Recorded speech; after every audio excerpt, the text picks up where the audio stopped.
every single thing in my house was educational.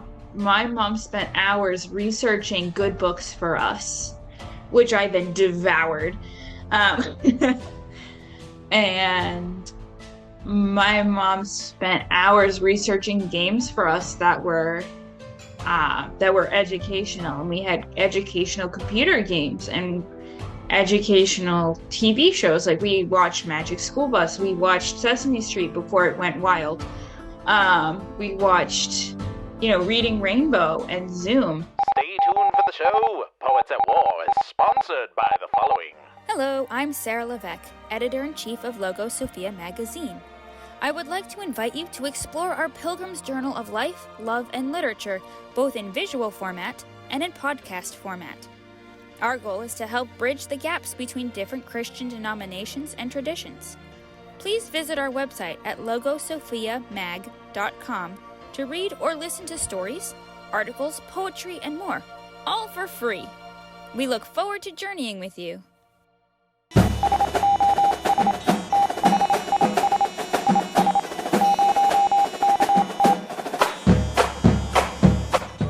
Today on Poets at War, we speak with Sarah Levesque yet again, this time about our experiences being homeschooled in the 90s and growing up, and what other forms of schooling are legitimate and how they can be raised in the nurture and admonition of the Lord. This is Poets at War. Join us in the trenches.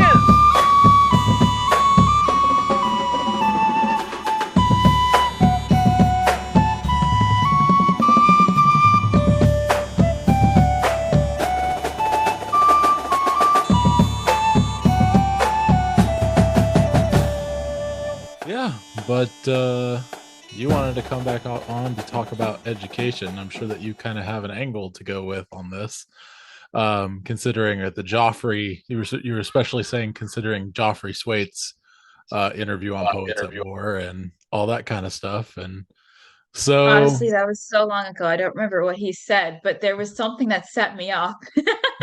well, he to remind you a little bit, he and I were mainly talking about. I was homeschooled, and I think you were too initially, weren't you? Yeah. Yep, and through then, eighth grade. Through eighth grade, okay. And he was talking about homeschooling because he was homeschooled, but also we were talking about classical schools and trying to define what that even is because it's very nebulous, quite frankly, as far as I've been able to tell. You're photobombing now. You can go play. Go on. You have to behave if you're going to be in here, okay? You can't be jumping around. Do you want to sit and watch, Daddy? Okay.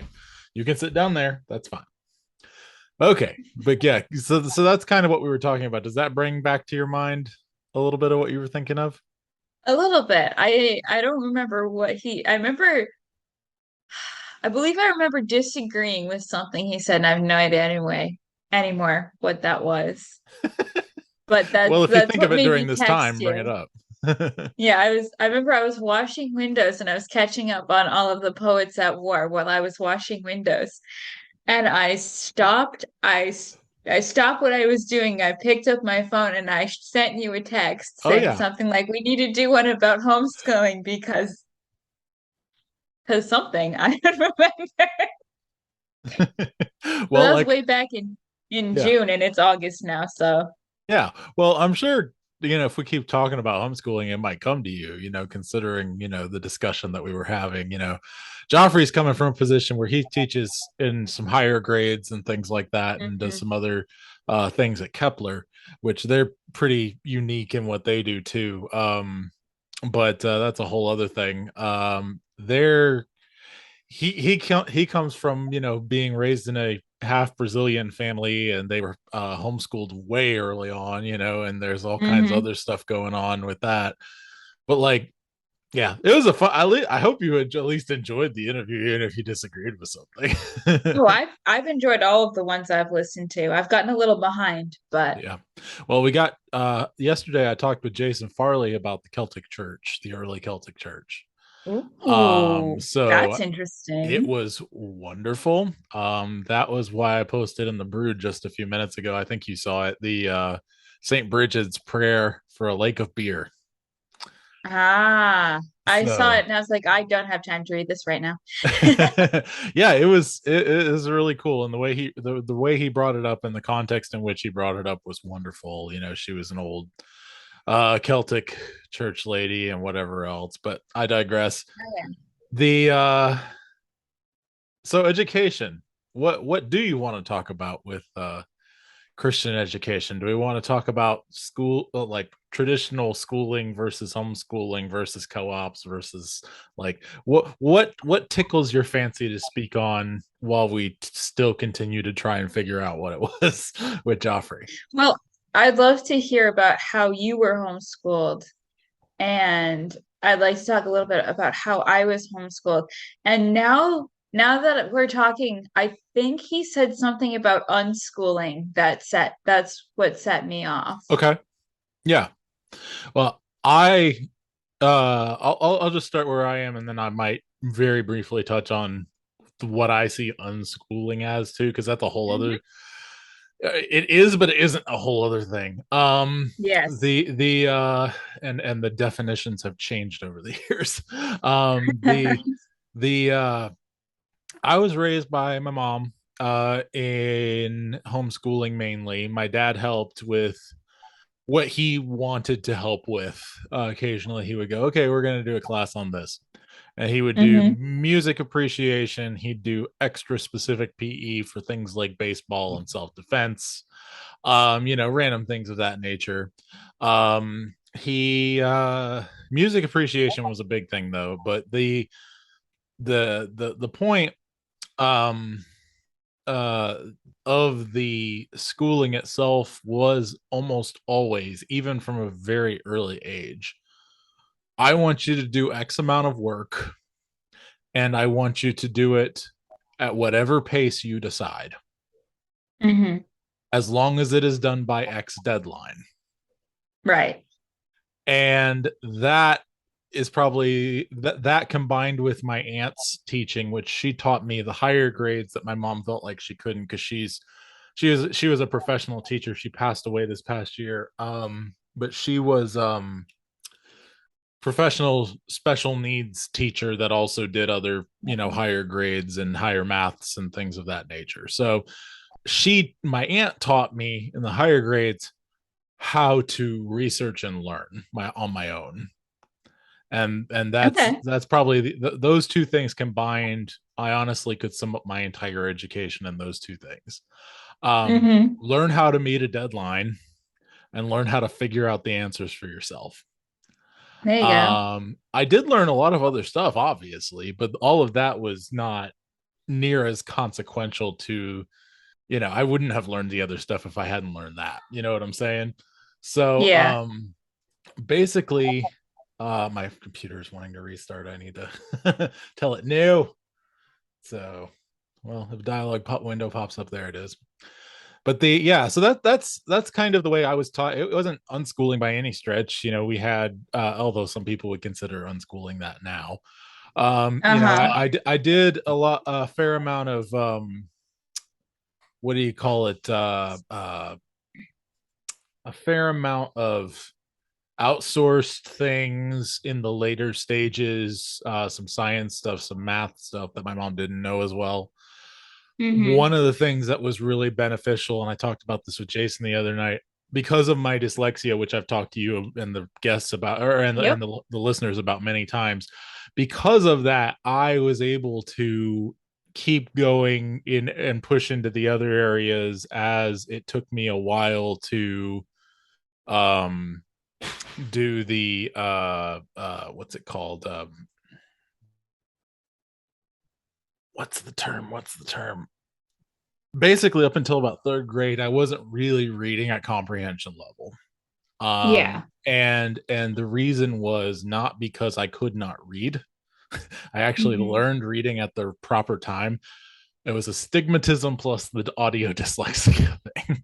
I couldn't read for Right. any extended period of time. It took a lot more effort. And Yeah. so basically we were able to compensate for that, and as a result, but still do language arts just in a more oral way. And Hmm. as a result, I'm you know me. I have all kinds of typos and things. You've edited my stuff, but like if you actually hear me read it aloud, it's like there's grammar things that you wouldn't even think to do, like writing, you know. Mhm. Like, so yeah, it's just there's a lot of emphasis stuff that I learned that I wouldn't have learned otherwise.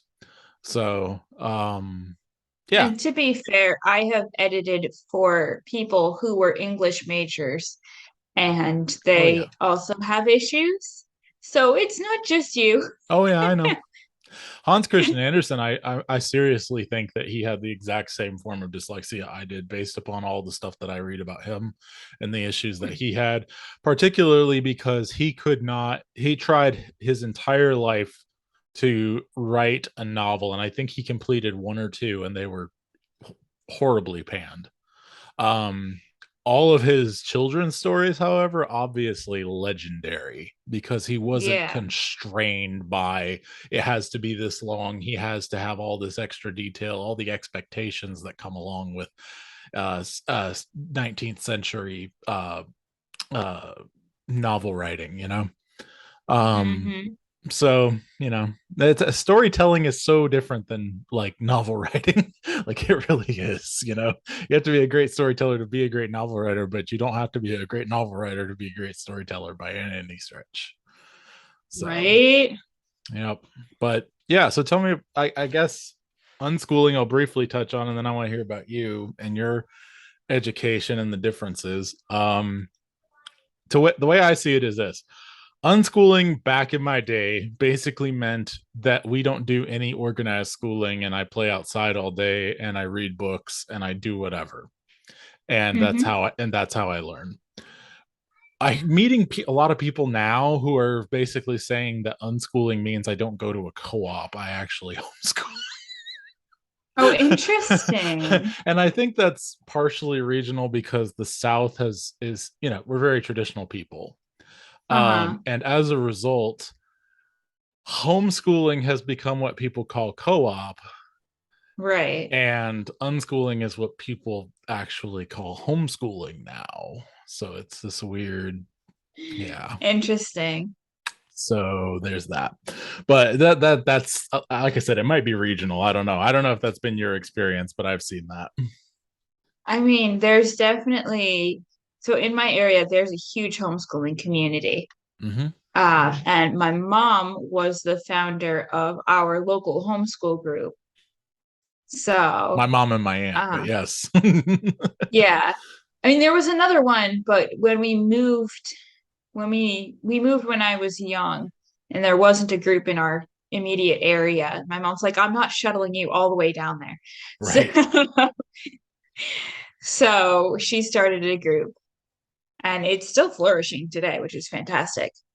So for people Um, who have absolutely no clue what a homeschool group even is, you want to describe yours and I'll see if my experience was any different? okay, well, my homeschool group, when my mom was running it, I And can't how say is what it they do different from now a because I co-op? don't know. They were different. We had co-op too at one point, Hmm. but our homeschooling group was for field trips and fairs mostly. So we had Hmm. a science fair every year. Every other year we did an biography fair, I think. Hmm. And the off years we did a geography fair. And at the end of every year we did a um like kind of an art fair slash talent show thing. And then we had a graduation ceremony. Hmm. And then pretty much every Friday, I want to say, or maybe it was couple of Fridays a month. I don't remember. I was little. We had a field trip somewhere. So those were all planned out and we all got discount rates because it was a field trip. Hmm. And there were so many of us going. And it was fantastic because you got to hang out with your friends and you got to go do something cool. Exactly. And it was funny because it'd usually be on a Friday morning. And so all of the moms would be there with their kids. And my dad, who works second shift, he would usually be the token dad. And half the time, his name tag would actually say token dad. Nice. That's pretty great. Yeah, we did virtually everything you said, and sometimes more, sometimes less at various times. One of the big differences that we actually had a weekly meetup, but it wasn't for schooling, it was for outside play. We went to a park. Mm. And so we did actually see the people in our homeschool group on the regular, and we're actually able to develop friendships, which was pretty Yeah. cool. And the moms developed friendships and stuff too. It was good. And then Yeah. my aunt was always doing other random things. Like she did an annual consignment sale. She did the Southeast Hmm. Homeschool Expo, which is one of the largest in the region, even to this day. Her son is running it now. But yeah, there's a lot of stuff like that that they did.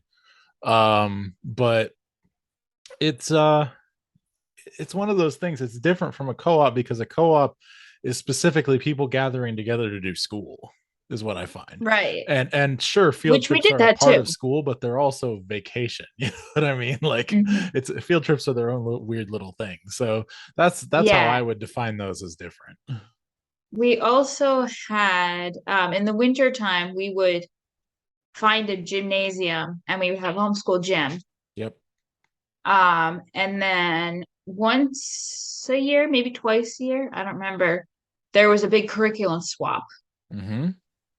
And there was also this huge email list that anytime you were having an issue or you had a question or whatever it Mm-hmm. was, as an adult, you could throw out a question to the email list and there'd always be somebody to Yep. answer you.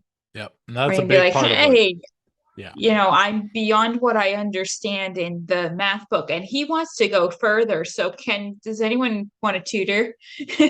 And my mom and my aunt did the exact same thing with not just email lists, but phone calls. I can't tell you the hours I heard my mom and my aunt just consoling a completely overwhelmed mom, of Yep. multiple kids and helping them through stuff. And that's just one of those beautiful, wonderful things of ministry that women are so amazing at.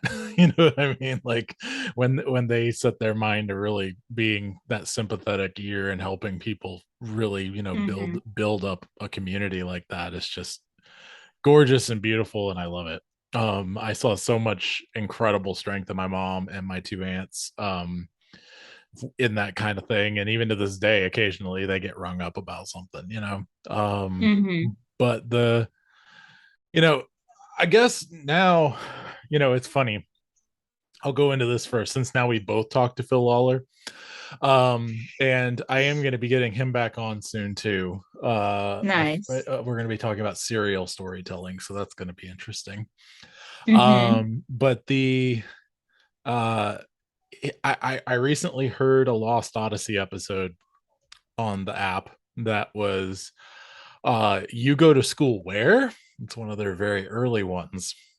Mm. And the reason they only put it out once on the radio and never on an album was because we can't have nice things, Sarah. People get mad and offended on both ends of things. Homeschoolers who go, that's not us, and public schoolers who go, that's ridiculous. It's like, and on top of that, Dave Arnold, who was talking about it in sort of a behind the scenes preface to the whole thing, Hmm.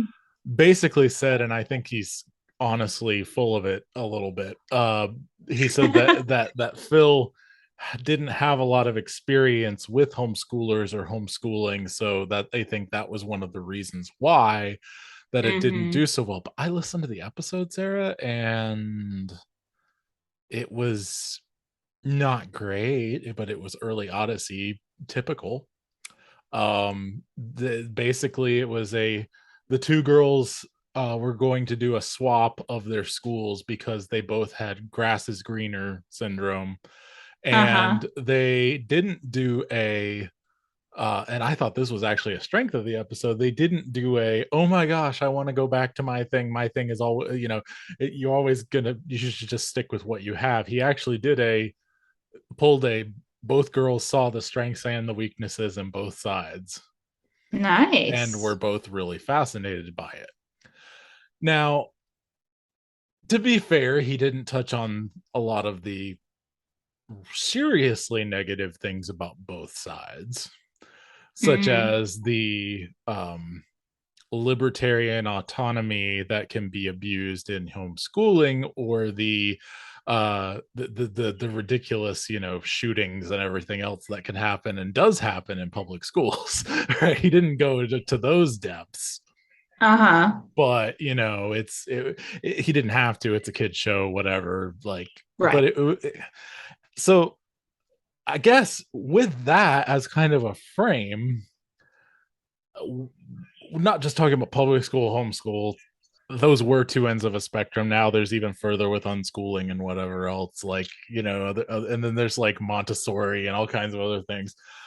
Oh I yeah. guess give me your, you're not married currently, you don't have kids currently. So like, what is your education philosophy for children, I suppose?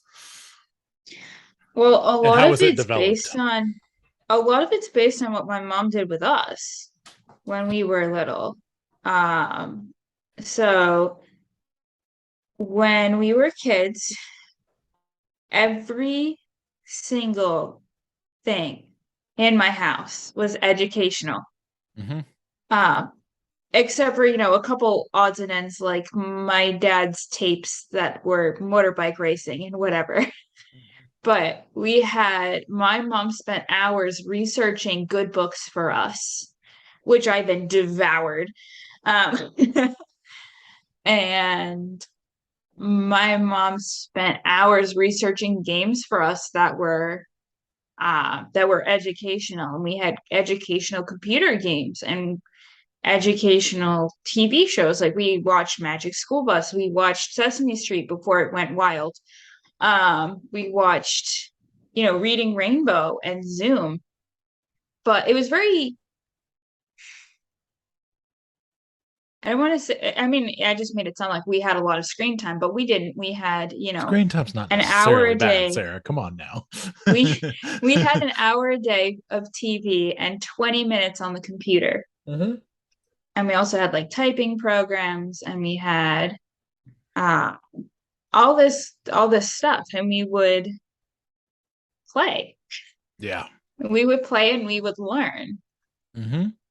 And then when we got a little bit older, we would have curriculum for certain things. And it would be like, okay, so today you have to do 2 pages in your math book and 2 pages in, your English book, whatever that happened to be at the time.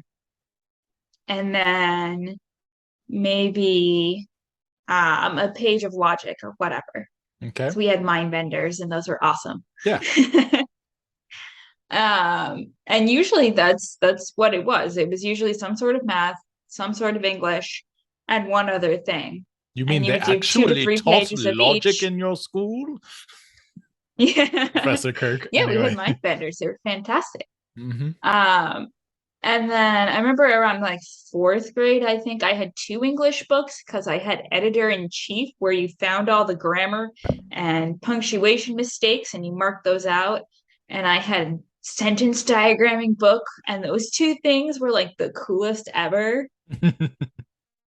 And then that was it. It didn't matter when you got your stuff done, preferably in the morning. Right. But you got your stuff done, then you could do whatever the heck you wanted. For me, Right. that was usually reading. As I said, my mom spent time making sure we had good books, which she must have spent so much time because I was such an insane reader. We had a rule. I was only allowed to read 1 new book a day. That Did was that the slow rule. you down any? No, because I was encouraged to reread books that I had read before. So I did, and I have read most of the children's books that we have today a plethora of times, like more than 5 times. And even as an adult, I reread books often. Well, some books are great to reread and others are not. This is true. But I mean, we also had stuffed animals, which in and of themselves aren't particularly educational, but you can pretend with them. Mm-hmm. And it's the pretending that is educational. And you can learn so much just from pretending with your siblings. And, we would go outside and we would play in the backyard. We had a swing set. And when we were little anyway, we were basically on a cul-de-sac. We were on a loop that nobody ever really came down unless they were lost or lived there. So we would just play baseball in the road or whatever and make chalk roads and all the things, all the fun stuff. Yeah. But generally speaking, our schooling actually, our school day didn't last more than like 2 hours. Right. Because it didn't have to. And I think that's really typical in a lot of homeschools and everything else. Like, I think that's one of the big misconceptions when people think of getting into it, although that's starting to change with COVID and whatever else. People are realizing, hey, we can legitimately do the job of education a million times faster than they can. Because quite frankly, a lot of schools think that in a very Kantian way, like the idea of pushing information into someone's head is the key, right? Like, instead of actually letting them experience and discover and whatever else, because it's not about information going in, it's more about, going back to the Bible, what it's not what goes into a man that defiles him or uplifts him, it's what comes out. Yeah. But it's also interesting that children are born wanting to know. And a good teacher, whether that's mom or whether that's Mrs. Smith or whatever, a good teacher will recognize that and cultivate that. Right. And yeah, we all have to learn stuff we don't want to learn. I wasn't such a big fan of math, but I still had to do it, and it's fine. Right. But we also did like interesting math. My mom said we unschooled. My dad didn't like that term. He called it world schooling. Because we would, do things like go to the grocery store, and we would be on a budget because my family was a budget family. And it was, okay, this is how much money we have. Now, okay, cereal is, $1.49. Subtract $1.49 the stuff that other school kids should be learning. Practical math. Exactly. And then by the time, do we have time or do we have the money to get, a thing of ice cream? Let's look. Based on the math that, to be fair, I probably screwed up like every time. But, it's just practical world stuff. I remember when I was in like 7th grade, I decided, you know what? I'm going to learn about mockingbirds because I saw one and I wanted to know what it was. And so I learned all about mockingbirds and I wrote a paper on it just because I could. Right. Because me and my English background, yeah. So, and then in like the summertime, we would be in like the library story time when we were little. We were a little bit bigger. We did like, there was a poetry thing at the library in the summer. We did so much. Yeah. And then, as I mentioned, we had a science fair and either a biography or a geography fair every year. And it was fantastic. Now, you mentioned the screen time and stuff. I want to go into that a little bit because I'm not a screen time maximalist like some people, or minimalist. Like, to me, it really kind of depends on what you're doing with your screen time, just like anything else. And the thing that really proved that to me, and proved that I'm not just crazy, at a very I was a teenager and have my own GameCube, that I actually bought, and took care of. And one of the reasons I did that was because I got a controller, or excuse me, a capture device, which I could plug into my computer and record the video, right? Okay. And I did that because I had a pro wrestling game and I was trying to create my own show to upload to Ah. YouTube, everything else. And YouTube's in its infancy around that time. This is like 2006. And Uh-huh. those skills, not just in that, but all the hours of storytelling and character development that I actually put into these video game characters, right? You know, and everything else, and all these stories that I'm building in my mind and whatever else. I took those and I took them to uh, look for places to not just disseminate my videos, but just find friends, you know, in pro wrestling community. Ended up meeting a lifelong friend through that and playing some role playing games called e-fedding, which I'm going to do a general's report on that at some point because it's one of the most interesting ways to do role playing because it's almost entirely creative writing. Mm. And so it's really cool. I'll tell you a little more about it at some point. Okay. Maybe, but basically I ended up leading that friend to Christ after his mother and his stepfather passed away. His mother was terminal, and his stepfather passed away really randomly, like a couple months before she did. Oh, wow. And so he went through the ringer, and I was able to help him because we role played like every day. You know, we were able to become friends that way. That's one Mm-hmm. example of where this went, where all the screen time that I was sinking into a pointless game went. The other place that this went was my cousin. I don't know if I told you this one before, but my cousin was, uh, uh, well, one of my cousins, my, okay, my first cousin once removed. So my cousin's son, Yep. he died of SIDS. Okay. Sudden Mm-hmm. infant death syndrome, but the autopsy came back that there was a unrelated hairline fracture in his skull. Interesting. And basically what that was chunked up to was a day, there was a day where they dropped him while he was strapped into a baby seat, but he didn't lose consciousness. He cried, you put ice on it, you move on. Yup. And that's consistent with the fact that it was almost fully healed at the Mm-hmm. time of the autopsy. Well, they came and stole his older brother, DFACS, you know, Department of Family and Children's Services, and Oof. they kept him for a little over a year. And we refused to go with the lawyer and took everything to the media. The lawyer wanted to keep everything quiet and just do whatever they say and blah blah blah. And we're like, no, because we found out all kinds of stuff later, like they were trying to adopt him out when his case wasn't closed and whatever else. There was Oh, all wow. kinds of horrible foster homes they put him in, all kinds of ridiculousness. Eventually got him back with a great uncle and then back with his family. But that little capture device,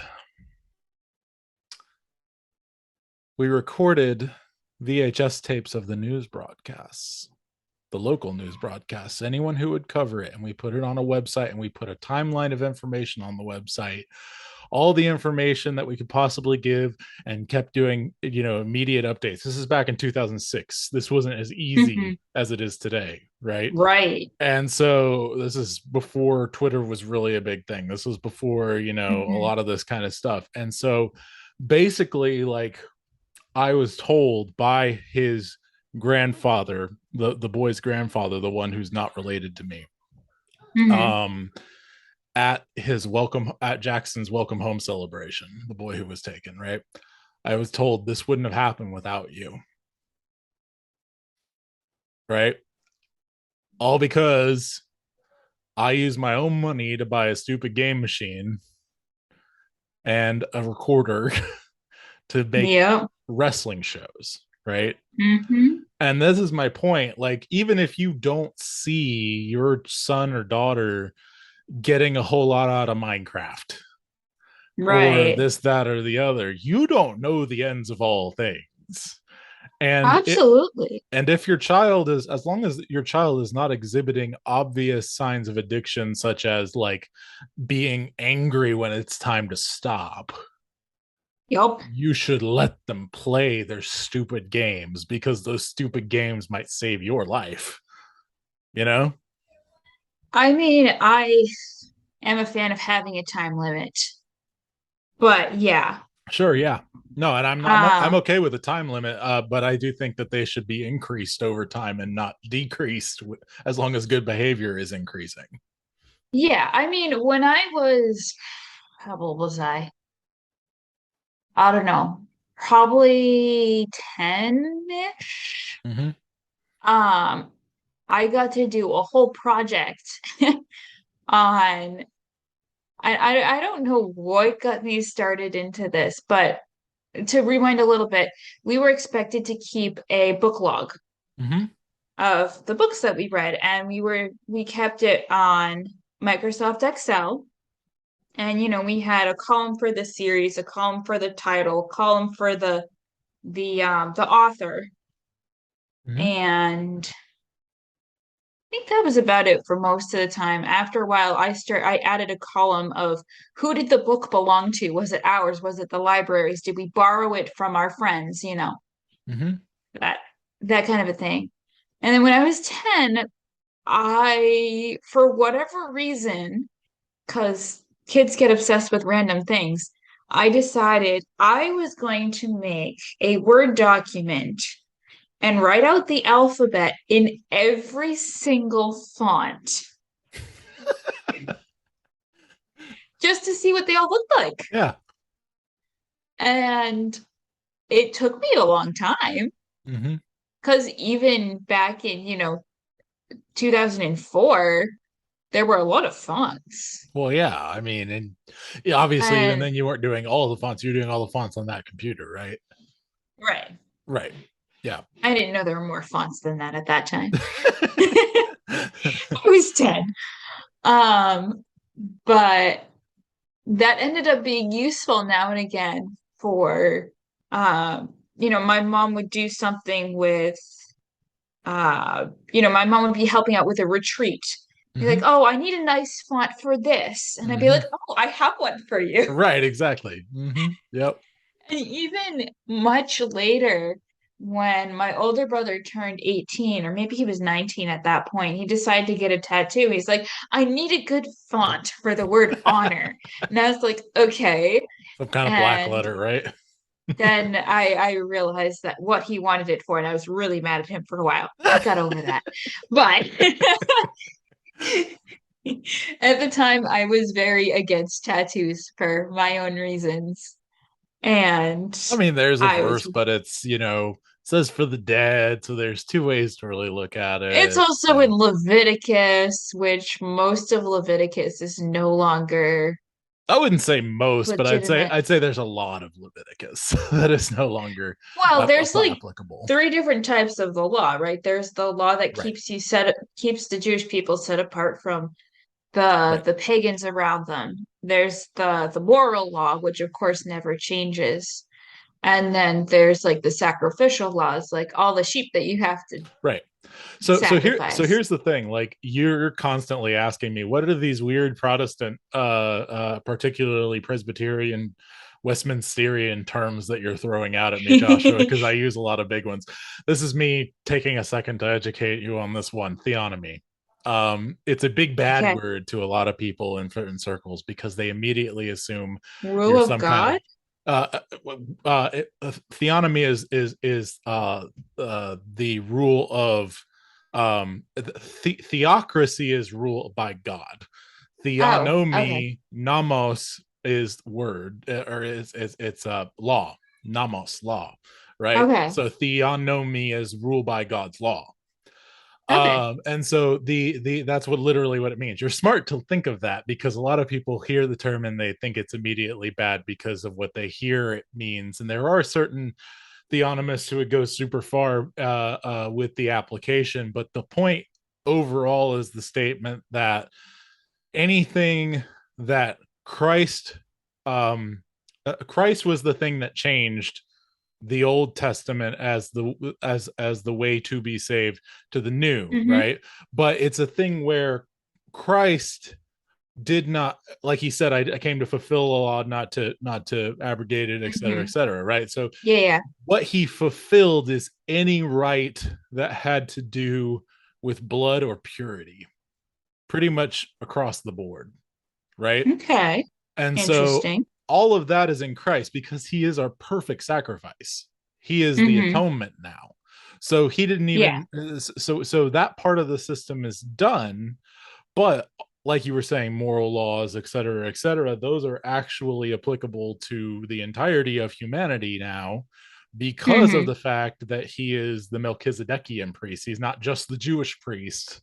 He's the Right. priest overall, right?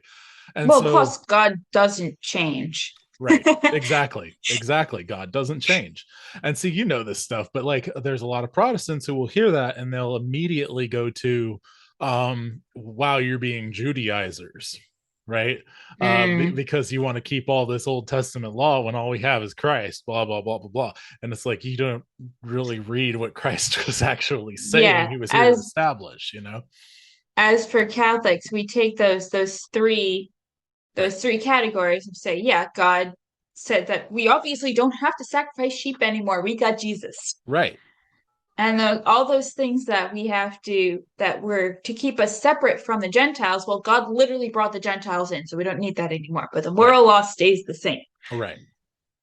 And so, So, yeah, we're basically on the same page. We have slight different ideas when it comes to atonement, the once for all kind of thing that Protestants push more so than there's the mass. And I'm not saying they're totally different. There's actually closer similarity than I think a lot of people would even oh say, yeah. but like it's just like I just wanted to bring that up because theonomy is one of these words that's being thrown around in especially Protestant circles where, oh, keep away from those people, keep away from those theonomists.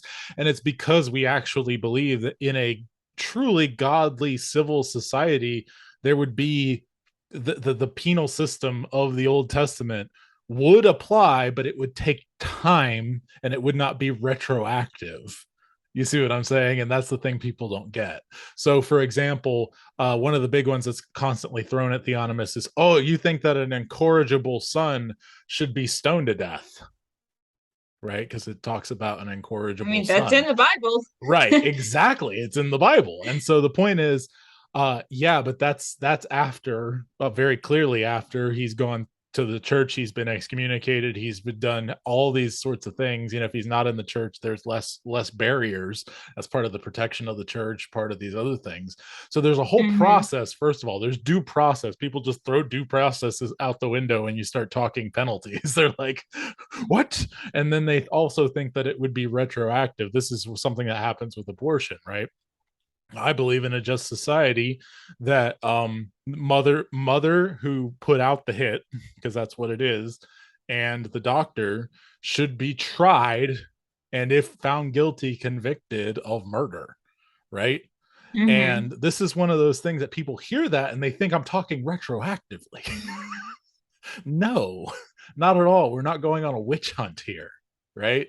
The point of that whole Okay, I thing see. is, right, the whole point of it is if you are tried by due process, which is a biblical thing, by the way. This is going back to Alfred the Great, who brought Deuteronomy back in. That's our Mm-hmm. common law. We have that whole thing. It's two or more witnesses, which you can have evidence as a witness. That's part of the way the system works, and I believe that's biblical. Yeah. But the point is, this is someone who has been tried and convicted of murder with malice aforethought, right? Mm-hmm. This is not someone who was coerced into it by her pimp, right? You Right. see what I'm saying? This is Yeah. that's a manslaughter situation. You got whole different sets of Mm-hmm. laws for dealing with that, right? But Right. these are the things people hear. God's law is the actual just standard transcendentally for the entire universe, and people Mm-hmm. immediately start forgetting about due process and that you can't have these retroactive witch hunts. You know what I mean? Like, and they Yeah. immediately think you're some kind of crazy Judaizer, terrorist. Yeah. I mean, I haven't put any, well, I won't say any. I haven't put all that much thought into, in a perfect society, what I would expect would happen to people who aborted their children. I mean, Right. I say doctors 100% need to be, uh, so-called doctors anyway, that Right. kill children need to be prosecuted to the fullest extent. For sure. But at the moment, at least, things are really weird for Oh yeah. mothers. So Oh, there's mercy all the way. I'm not talking. I That's the would, other thing people forget. There is so much leniency with judges in particular in our entire system, and that's why they're there. They're actually mhm, there to make sure that justice is carried out in spirit as well as in, the letter, right? And yeah, so the thing is, there is in this, perfect theonomic society that I'm positing for ideal purposes, the system would involve also saying, you've been assigned to this church. If you are already at a church, this church is mhm, going to work on rehabbing you because we okay, see your repentance. right. That's where our society is at fault, Right. is lacking that understanding of repentance and the openness of people growing. Right. Because let's be real, a woman who has murdered one child through Mm-hmm. through the process of abortion, right, Yep. is not a huge threat to the populace at large. Right. Now, this is talking fairly pragmatically, but she's Mm-hmm. she's not. And so, if she is seeking forgiveness with trembling and crying, etc., and if churches would just, not just churches, but the civil magistrate and churches would actually work together the way the Westminster Confession, the original, says that they Yeah. honestly should be working. And it's not that they're the same, they're actually separate, right? This Mm-hmm. is something that came out of the English Civil War, right? We had the whole thing with the state, Anglican state and everything else, and the Catholic state Yeah. in various points. And then the Presbyterians are fighting the whole entire time saying this isn't right, it's a separate institution, right? And so Right. basically, like, we don't want the Spanish Inquisition, and we Right. don't want some kind of French Revolution. The Mm-hmm. what we're actually talking about is sphere sovereignty, the church, the state, the family, and the one everyone always forgets to talk about, the individual. These are the four governments that God has ordained in scripture, you know Yep. and each Yeah. and every one of them has their own overlapping but still separate and not entirely sovereign authority. God is the ultimate authority over the entire thing, you know Right. and so, anyway, I just had to go on that tangent because you're always asking me to explain these goofy things. And I think, it's only fitting, in an episode of education, we talk a little bit about something educating. This I don't is know. true. It is interesting though to rewind a good deal. Sure. Um, I've worked in the public school system. I have, and one of the reasons everything takes so long, like, my schooling is like 2 hours a day, maybe. And I don't know how long yours took you, but it was, you know, kids are in school all day. Yeah. And that's just so much. And a lot of it is, okay, let's try to cram all of this stuff into their heads, Mm-hmm. which is a shame. Mm-hmm. And a lot of it is, um, there's just, you've got like 25 kids, up to 25 kids in a room. They're all learning at different speeds. Yeah. And they all have different learning styles. So you have to teach something, for a regular kid, maybe we'll say third grade, right? A regular third grader, you might have to teach him the same thing, I don't know, four times maybe, we'll say, Yeah. before he really gets it. Maybe more, maybe less, depends on the kid, depends on the subject, depends Sure. on the thing itself. Mm-hmm. But we'll say rough made up average of 4 times. But then that's four times in this style, and then four times in this other style, and four times in this other style, and it just takes forever. Hmm. And it's, hopefully you can get it done quickly and it's fine. Hopefully you can keep it interesting and it's fine. Right. But like one thing I'm doing with my classroom, because I'm going to be teaching fourth grade, and maybe I'll have different ideas at the end of this school year. I don't know. Because I've never taught fourth grade before. But I've made sure there are lots of games in my Mm. classroom because children learn by doing and by playing. That's the best way to learn is by having fun. Right. And yes, I have to follow the curriculum and make sure there's a math lesson every day and whatever that ends up being. But they're going to learn so much more just by playing take two with Yeah. cards and multiplying them together. And whoever gets the higher sum takes all the cards. Like it's a stupidly simple game, but it's actually fun. Yeah. Yeah. That's So, I found a game recently that I'm not a huge board game person just because my eyes glaze over so much when anyone's explaining to me how to play. That ah, I hate the awkwardness of that, and so I end up not playing a uh-huh. lot. Along with I have siblings that were particularly hot-headed growing up, so that's not always fun. Yep. And then the oldest tends to be the bad guy in whatever situation and tends to tap That was out. my life, yes. Yes.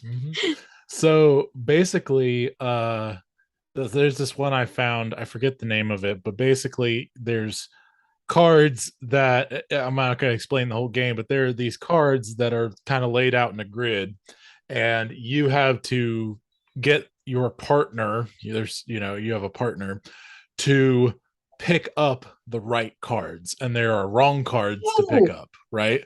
You know what I'm I've talking watched about? people play that game. I Okay. don't know what it's called, but I've seen people play that we had a big game day with one of the groups that I was in, and when my game was done, they were still playing that one. I was like, Yeah. oh, I'll watch this. Yeah. It's Yeah. cool. So you've seen it, yeah. So the thing that's so great about that, and I'm realizing now, like speaking of that specifically, I saw almost immediately through the mechanism how that would help someone like me who has sort of your ADHD, dyslexia, typical set of superpowers, so to speak. Uh-huh. Like for me, I was able to immediately look at these words, and the point is you're supposed to use a word that's not any of the words down there and get the other person to pick up the Yep. right cards, right? And so Mhm. if you can get combos, even better, right? And so Yeah. I think I had one that had where something that was like there was strike, hit, and then other things like bat, which I think they meant the animal, but other It's things, a lot of et cetera, et baseball words cetera. right And there. I immediately went baseball, and I got like 8 and 1. It was like ridiculous, and this was like my second or third turn. You know what I Uh-huh. mean?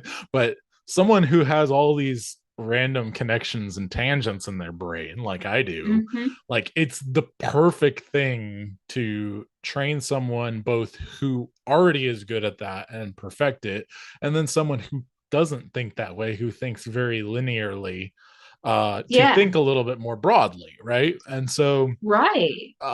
it doesn't just help someone who's good at it, it helps someone who's not good at it too, and so Hmm. it's a fan it's interesting to me how you can use a game to get someone to think differently. Yeah. And I mean, even improving communication skills, which is, language arts kind of stuff. And have you ever played the game Taboo? You there? Have you ever played the game Taboo? Taboo.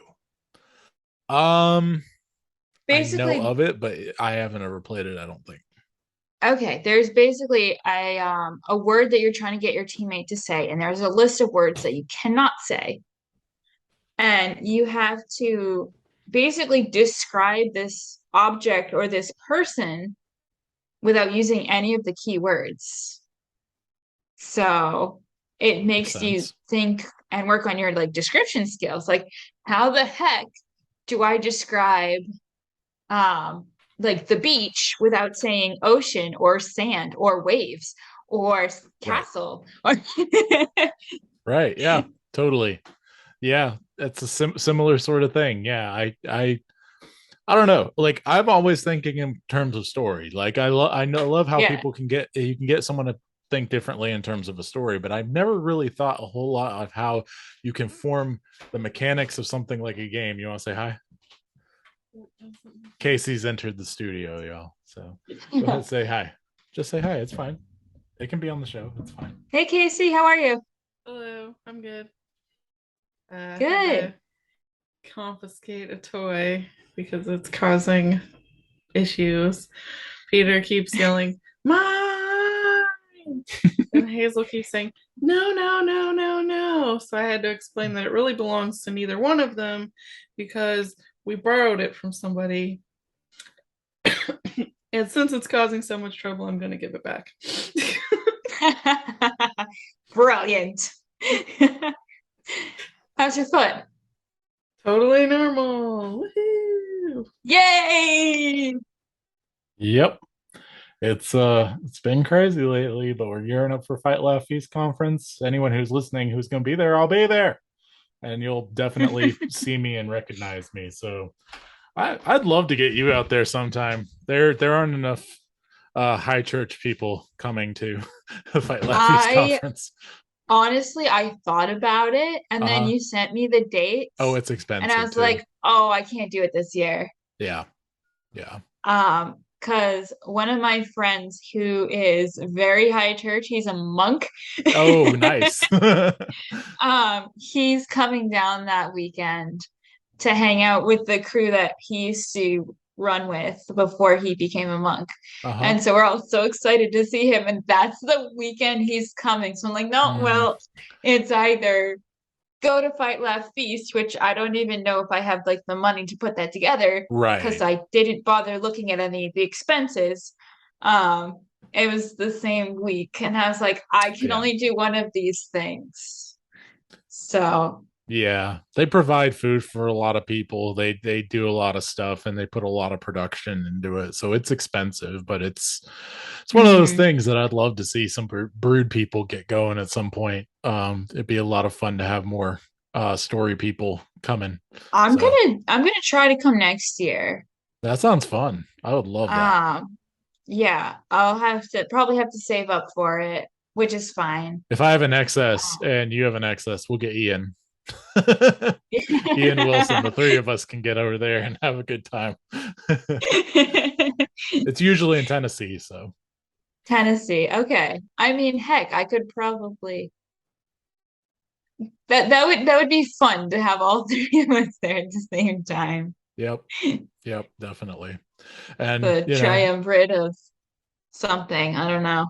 and you can experience the beer and psalms and the exciting Presbyterian atmosphere.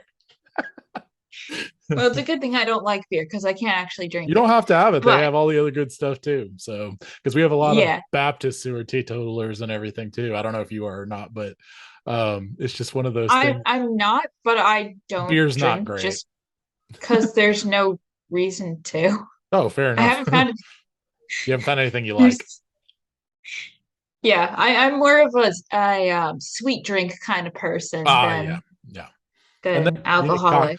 Look at cocktails then. That's what you need to look at. So, but yeah, I'm saying if you want to, not that you need to. Yeah. I'm a sweet wine person, so I'm right there with you. I like sweet wines, and that's super Southern of me. That's super redneck of me to say that. But, but anyway. I think we're going to go ahead and wrap this episode. Hang on for just 1 second while I wrap this up. People, you know the drill. Be your family's bard. Do not turn to the right or to the left, and the Lord will be with you wherever you go. Join Sarah and I and whoever else next time in the trenches on Poets at War.